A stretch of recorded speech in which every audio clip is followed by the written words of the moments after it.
नमस्कार, मैं योगेश राणा।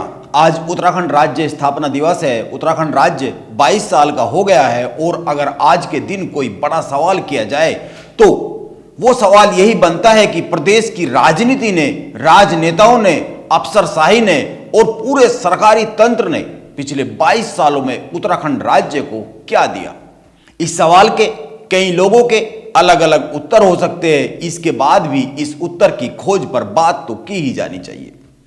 आज उत्तराखंड की मौजूदा भाजपा सरकार ने अखबारों और मीडिया के अन्य माध्यमों में बहुत से विज्ञापन छापे हैं। ये विज्ञापन सरकारी उपलब्धियों को, सरकारी नीतियों को बताते हुए है, इसीलिए इन पर बात तो की ही जानी चाहिए। और इसी के साथ यह भी बात की जानी चाहिए कि जो सरकारी तंत्र बता रहा है, सरकारी सिस्टम बता रहा है, सरकारी विज्ञापन बता रहे हैं, उत्तराखंड के लोग भी क्या ऐसा ही सोचते हैं या फिर क्या इससे कुछ अलग राय रखते हैं, इससे अलग कुछ सोचते हैं, इससे अलग कुछ मानते हैं, कुछ अलग महसूस करते हैं और उत्तराखंड के नागरिक क्या कहना चाहते हैं और वो जो कहना चाहते हैं क्या इससे अलग है, इस पर बात तो की ही जानी चाहिए। इसीलिए दोनों पहलुओं पर आइए बात शुरू करते हैं। और उत्तराखंड सरकार ने जो विज्ञापन छपाया है आज के अखबारों में, मीडिया के अन्य माध्यमों में, पहले उसी पर बात करते हैं। यह उत्तराखंड सरकार का संकल्प है नए उत्तराखंड के लिए। यह विज्ञापन में लिखा गया है, हेडलाइन यही है विज्ञापन की और यह बहुत अच्छी बात है। संकल्प लिए जाने चाहिए एक अच्छी शुरुआत के लिए, एक अच्छे टारगेट के लिए, लक्ष्य के लिए। इस विज्ञापन की पहली ही लाइन में जो सबसे बड़ी उपलब्धि बताई गई है वो है बाबा केदारनाथ धाम का पुनर्निर्माण और इस बार चार धाम यात्रा के लिए उत्तराखंड में आए 45 लाख श्रद्धालु। इसमें कोई दो राय नहीं है कि बाबा केदारनाथ धाम का पुनर्निर्माण बहुत बड़ा काम है, जिसमें से बहुत काम हो चुका है और बहुत काम अभी बाकी है, वो जारी है। लेकिन इस बार चार धाम यात्रा के लिए उत्तराखंड पहुंचे हैं 45 लाख श्रद्धालु। यह भी एक बड़ी उपलब्धि है। हालांकि इसमें यह नहीं बताया गया है कि इस बार सबसे ज्यादा श्रद्धालुओं की जान भी इस चार धाम यात्रा के दौरान गई है। अगर पिछले कुछ सालों से तुलना करें तो यह आंकड़ा 311 तीर्थयात्रियों की मौत का है, जो मीडिया में कई बार आता रहा है, कई बार दिखाया जाता रहा है, कई बार इस पर बात होती रही है। मैं कुछ और चंद वाक्य बोलता हूं, इसके बाद सीधे प्रदेश के नागरिकों की बात पर आता हूं। सरकारी विज्ञापन में क्या क्या उपलब्धियां बताई गई है और क्या क्या योजनाएं गिनाई गई है, इनको आप पढ़ते ही रहते हैं। हालांकि इसमें उत्तराखंड प्रदेश के लिए कई बड़ी उपलब्धियां हैं। जो मौजूदा बातें बताई गई है इससे इनकार नहीं किया जा सकता है, लेकिन बात एक सर्वे की भी करते हैं जो अमर उजाला अखबार ने किया है। आप इसको पढ़ चुके होंगे, हो सकता है इस पर बात कर चुके होंगे, हो सकता है, फिर भी एक बार बात तो करनी चाहिए। राज्य स्थापना दिवस पर अमर उजाला अखबार ने जो सर्वे किया है इसे एक पन्ने पर छापा है। इसमें बहुत से सवाल है, लेकिन इसमें से बस 5 सवाल ही हम यहां चुन लेते हैं, केवल इन्हीं पर बात करते हैं। आप यह जरूर बताइएगा कि ये जो 5 सवाल है और इनके जो उत्तर है, आप इनसे कितने संतुष्ट हैं। पहले सवाल की बात करें तो सवाल यह है कि क्या पिछले 22 सालों में आपके सपनों का उत्तराखंड बन पाया। यह बड़ा और सबसे महत्वपूर्ण सवाल है। 68% से ज्यादा लोगों ने नहीं में उत्तर दिया है और 25% से ज्यादा लोगों ने हाँ में उत्तर दिया है और 5% लोग सर्वे में शामिल ऐसे भी है जिन्होंने कहा है कि पता नहीं। यह कमाल की बात है। 100 में से 5 लोग ऐसे भी हैं जो उत्तराखंड के सपनों को लेकर अपनी कोई राय नहीं रखते हैं। हालांकि यह सर्वे बहुत ही छोटा है। अखबार कहता है कि यह केवल 1478 लोगों की राय है, लेकिन इसके बाद भी मैं यह मानता हूं कि ये सवाल और इनके उत्तर एक तस्वीर तो बना ही रहे हैं, जिस पर बात तो की ही जा सकती है।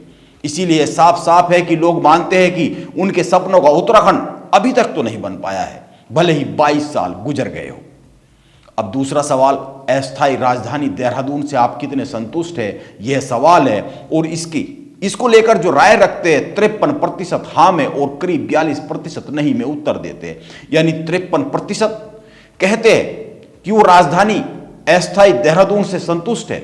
मुझे लगता है यह सवाल और इसका उत्तर मौजूदा विधानसभा अध्यक्ष रितु खंडूरी को जरूर पढ़ना और समझना चाहिए। क्योंकि वो आजकल गैरसैंण को लेकर एक अलग ही राजनीतिक ताना बाना बुनती हुई साफ साफ दिखाई देती है। अभी हाल ही में उन्होंने गैरसैंण में विधानसभा सत्र बुलाने को एक सर्वदलीय बैठक भी बुलाई थी।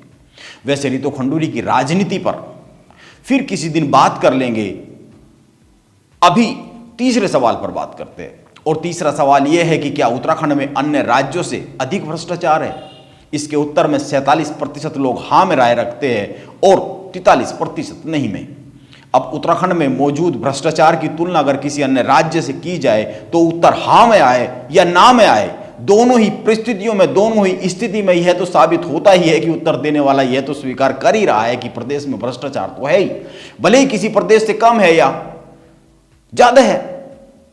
और यहां तो यह कहने वाले अधिक है कि अन्य प्रदेशों के मुकाबले उत्तराखंड में भ्रष्टाचार अधिक है। वैसे भी उत्तराखंड की राजनीति को लेकर और उत्तराखंड को लेकर 3 राय बहुत ही आम रहती है। पहली राय, उत्तराखंड का नागरिक देवतुल्य होता है, वो बहुत ही भोला होता है, भला होता है। और दूसरी राय, उत्तराखंड की राजनीति में उत्तराखंड गठन के बाद से ही, राज्य गठन के बाद से ही अस्थिरता का एक दौर है, और इस अस्थिरता को, इसका कारण, इसके मूल में राजनीतिक महत्वाकांक्षा, पैसा और भ्रष्टाचार है। और तीसरी राय, उत्तराखंड के सरकारी तंत्र में भ्रष्टाचार की जड़ें बहुत ही गहरे तक समाई हुई है, और इसका सबसे बड़ा प्रमाण तो यह है कि मौजूदा सरकार ही दर्जनों विभागों में सालों से चले आ रहे भ्रष्टाचार की जांच में लगी हुई है। 10-10 साल पुराने मामले उखाड़े जा रहे हैं। अब आइए चौथे सवाल पर आते हैं, और सवाल यह है कि क्या वैष्णो देवी की तर्ज पर 4 धाम के प्रबंधन के लिए भी कोई बोर्ड बनाना चाहिए? इस सवाल के उत्तर में 78% ने हाँ और केवल 14% ने नहीं में जवाब दिया है, अपनी राय व्यक्त की है। यह सवाल और इसका उत्तर पूर्व मुख्यमंत्री त्रिवेंद्र सिंह रावत को भेजा जाना चाहिए। हो सकता है वो इसको पढ़कर बहुत ही ज्यादा खुश हो जाएंगे। हो सकता है इस सवाल और इसके जवाब को पढ़कर उन्हें बड़ा सुकून मिले। मैं ये नहीं कह रहा हूं कि वो सुकून में नहीं है, होंगे ही, लेकिन इस सवाल और इसके उत्तर को जानने के बाद उनको और अधिक सुकून प्राप्त होगा, ऐसा मैं मानता हूं, क्योंकि वो हमेशा से 4 धाम के लिए बोर्ड बनाने की अपनी बात पर अड़िग रहे हैं। इसके अलावा यह भी गौर करने की जरूरत है कि हाल ही में बद्री केदार मंदिर समिति के अध्यक्ष अजेंद्र अजय ने बहुत ही गंभीर बातें कही थी। उन्होंने बीकेटीसी में वित्तीय अनुशासन और पारदर्शिता के लिए वित्त नियंत्रक नियुक्त करने के लिए मुख्यमंत्री पुष्कर सिंह धामी को एक चिट्ठी भी लिखी, और इसके बाद मुख्यमंत्री पुष्कर सिंह धामी ने बद्री केदार मंदिर समिति में वित्त नियंत्रक को नियुक्त कर दिया है। इससे एक बात तो सीधी सी साफ दिखाई देती है, और वो यह कि 4 धाम प्रबंधन की जो मौजूदा व्यवस्था है उसमें कुछ तो खामी है। और इससे भी अधिक गंभीर बात तो यह है कि यह जो खामी है यह वित्तीय प्रबंधन को लेकर है। यह एक चिंता की बात है। आइए आखिरी और 5वें सवाल पर आते हैं, और 5वां सवाल यह है कि क्या उत्तराखंड में भाजपा और कांग्रेस के अलावा भी किसी तीसरे राजनीतिक विकल्प की संभावना है? इस सवाल पर करीब 42% ने हाँ में और करीब 44% ने नहीं में अपनी राय व्यक्त की है। वैसे भी मैं भी नहीं वालों के साथ ही हूं।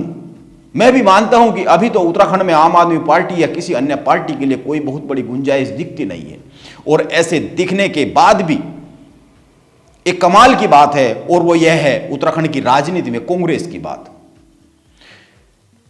तीसरे विकल्प की बहुत गुंजाइश जब नहीं दिखती है तो जाहिर सी बात है उत्तराखंड में कांग्रेस की अपनी गहरी पकड़ है। कांग्रेस का एक बड़ा वोट बैंक है।